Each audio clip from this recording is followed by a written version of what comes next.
daawadayaal ku soo dhawaada Saxafi Films Channel oo aad uga barateen arrimaha Bollywoodka sida Tamil, Telugu, Malayalam iyo kuwa kale badan. barnaamijkeena waxaynu ku soo qaadanaynaa Salman Khan oo sheegay Aamir Khan, Shah Rukh Khan iyo Akshay Kumar in ay ka fiican tahay atirishada Saradev. Saradev ayaa loo arkaa in ay tahay atirishada ugu weyn ee soo marta Indian cinema. waa qof magac weyn ku leh door walba oo lagu matalo filimada. khibradeeda kaliya kuma eka aflaanta Hindiga balse xidigtan ayaa ka soo shaqeysay filimada Tamil, Malayalam, Telugu iyo Kannada.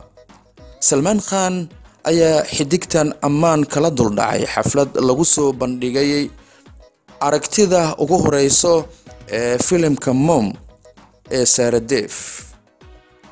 Monish Baul oo ahaa daadiyaha xafladda ayaa sheegay Salman Khan in uu yahay atooraha qarniga, laakiinse Salman Khan ayaa ammaan kala duldhacay atirishada Saradev.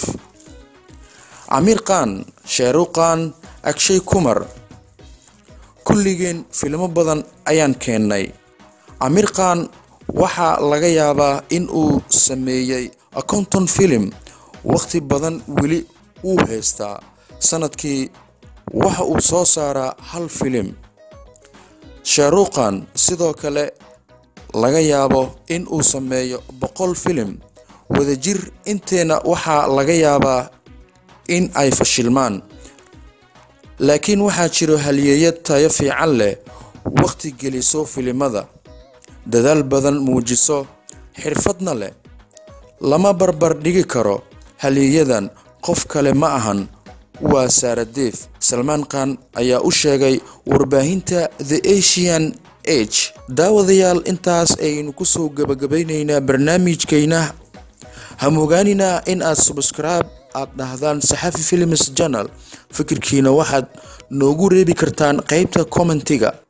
inta aynu dib ugu kulmayno barnaamij caynkan oo kala ah, waxaan idinku dhaafaynaa sidaas iyo nabadgelyo.